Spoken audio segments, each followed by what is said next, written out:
Hey, coach, if you've ever found yourself thinking, I know I need a lead magnet, but I have no idea what to make. If you've got a Drive folder full of half finished Google Docs, or if you've got a blank cursor in a Canva doc, this episode is for you. Today, we're walking through step by step how to choose the right lead magnet topic, how to build it fast without overthinking, and how to promote it like a long-term coaching asset, not a throwaway freebie. And yes, I made you a worksheet to help. You can grab it in the show notes below or DM me on Instagram. I'm Candace Dixon, CMO of OPEX and CoachRx and host of this show, Marketing for Fitness Coaches, the show that helps you treat marketing like a part of your practice, not something you avoid. Let's build your lead magnet.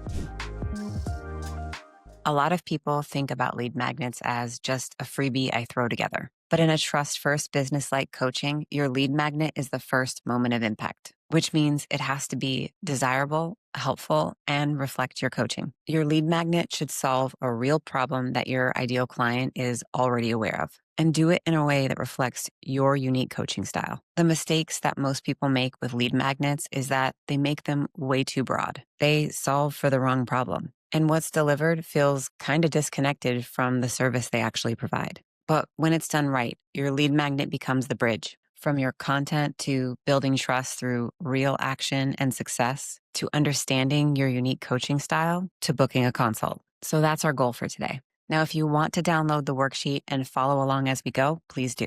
Before we actually create anything, let's be super clear. Your lead magnet should reflect your coaching content signature, your core coaching belief, your unique lens or point of view, and your coaching style. If you haven't listened to previous episodes on your coaching content signature, I suggest visiting episode 24 and 27. We go deep on this. Your lead magnet is your client's first step to working with you. It's the first step in your actual coaching process. So we need to treat it like your most important offer. Instead of brainstorming from scratch, let's think about what we already know. What's the first belief shift that someone needs to make before they're ready to start working with you? What's a repeatable small problem that you solve all the time that you could extract and solve here? How does your unique point of view, your coaching content signature, share a different, interesting, and memorable perspective on solving a specific problem? Your coaching content signature isn't just a tool. It's the source of all of your content, especially your most important offer, your lead magnet. If you skip the step of defining your coaching content signature, your lead magnet might be helpful, but it won't feel unique to you and your coaching.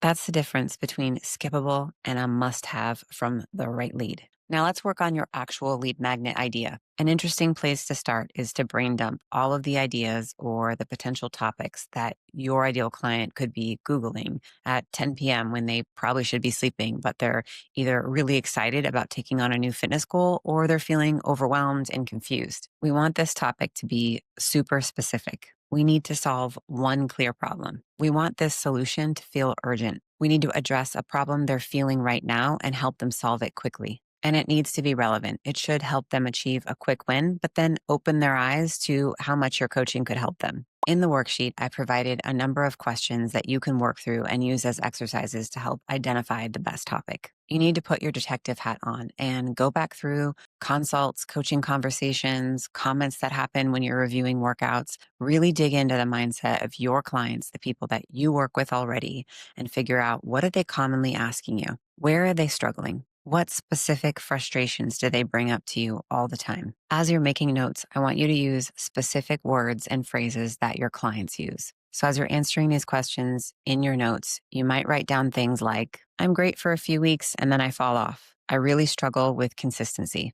I want to eat better, but I just can't log my food. I'm not someone who wants to be stuck to my phone. I'm already overwhelmed by my schedule and I don't know how to fit my workouts in. Or I feel stuck and unmotivated. How do I actually want to work out? Write down as many of these direct quotes as you can possibly find. Then start to organize them into buckets. See if you can start to come up with some overarching themes or points of struggle that are very common amongst clients that you work with. As you organize these ideas, you might start to see that you have natural themes that bubble up. Maybe you have a number of new parents that are really struggling with optimizing their sleep and having enough energy to support work, taking care of their kids, and taking care of their own health. And you can identify some very specific problems you might want to solve for that group. Maybe you have a group of female clients who want to improve their nutrition habits and want a better body comp, but don't want to be neurotic about logging macros. Maybe you have a group of male clients who are entering their 30s and exiting the athlete phase of life, but still want to push hard in the gym. They just need guidance on how hard to push without getting injured. This is really the most important part. You need to identify the specific pain point that you're going to solve within your lead magnet. So spend some time here and put in the work. Identify what you believe to be the most important micro problem that you can solve, and make sure it's a topic that you want to be talking about and connecting your weekly content anchors to for the long haul. Yes, you can create new lead magnets whenever you want, but ideally you're picking one priority lead magnet and you're sticking with it for the long haul. Maybe you're refining it and making it better as time goes, but I would really like you to pick one topic, build one really high quality lead magnet, and use it for several months before you think about picking a new one. When you've identified the topic, we need to think about naming. And this part is critical because if they don't click and they don't want it, they're not going to download it. So the naming of this guide is critically important. I'll share a few naming frameworks here on the episode, but you can find more in the actual worksheet.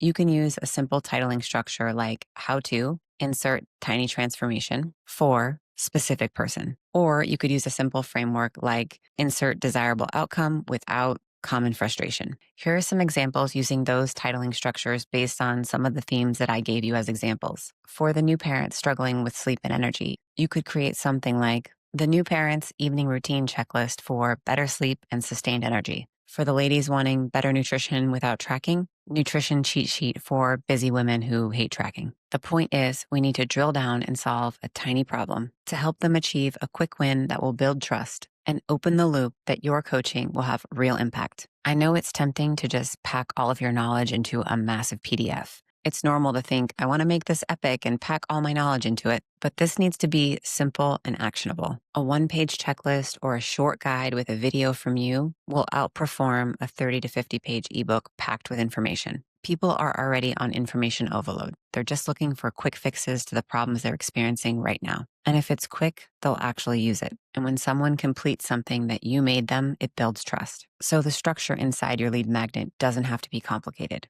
Give a quick intro, what this is, who it's for, and how to use it. Share 3 to 5 very simple steps. Include next steps with a soft CTA for them to engage with you more deeply so that you can answer any follow-up questions, give more insights, maybe send a personal loom, or direct them to additional resources that you have, and then eventually invite them to a consult with you. In terms of building your actual lead magnet, this can be something that you design in Canva. It could be a very simple Google Doc. You've seen me do these Google Doc worksheets for you in the last couple of episodes. If you use Notion, this could easily be a Notion page. Notion's great because you can embed video into it also, and you can regularly update the content there. You want this to look professional, but it doesn't have to be overly designed. Remember, your focus is on making it super helpful. To launch your lead magnet, you're going to need an opt-in form and ideally a nurture series that delivers them the link to access the guide and of course also follows up with them nurturing them into consult. I won't go too deep on this episode, but we do have an episode on lead flow that covers this in more detail. Assuming that's built and you're ready to go live, you need to promote your lead magnet.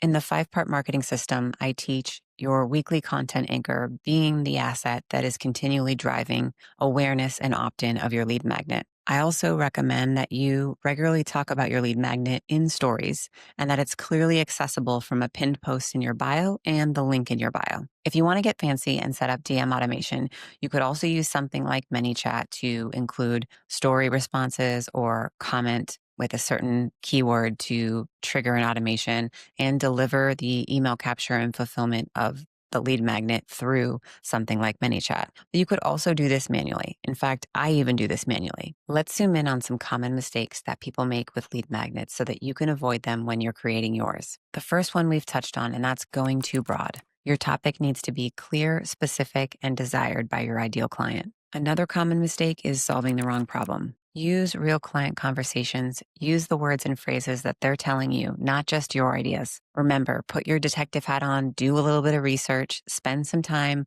combing through client consults and comments, and really document those ideas. The third mistake is overcomplicating the deliverable, packing too much information in so that no one really finishes reading it, let alone taking action. Your lead magnet is going to solve one very specific problem in a simple way. The next mistake is not having a clear next step or follow up communication to dig deeper and extend the relationship. Your guide sitting in someone's inbox, never to be used, is the worst case scenario. So encourage them to reply to you. If you interacted with them in the DMs when they downloaded, make sure you follow up with them. Ask them questions, offer support. The last mistake is not including a nurture series to engage deeper, offer more value, and invite them to a consult when the time's right. Make sure you write and deliver a 3 to 5 part email series after they receive your free guide so that there's continued encouragement to follow up and engage with you. These mistakes are also recapped in the episode blog and your worksheet. Here's the most important thing you need to remember. Your lead magnet is a coaching tool. In fact, it's your most important offer.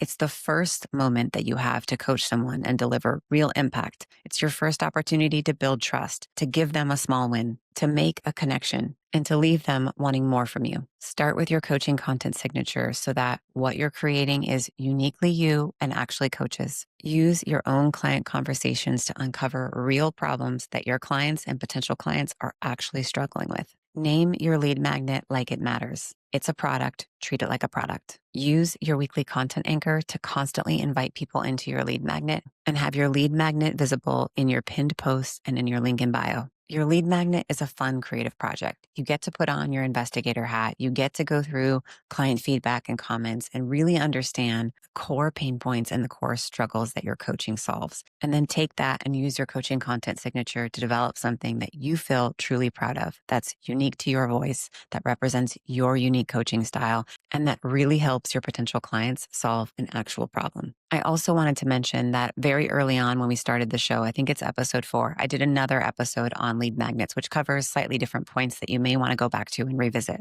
So here's what I want you to do this week when you have some downtime, or this weekend. Download the worksheet, re-listen to this episode, maybe revisit episode 4, but spend some time really thinking about the lead mag topic and your unique perspective on solving a very prominent client challenge. Message me as you go. I'd love to hear what you're working on. That's it for today. I'll see you next week with a new episode.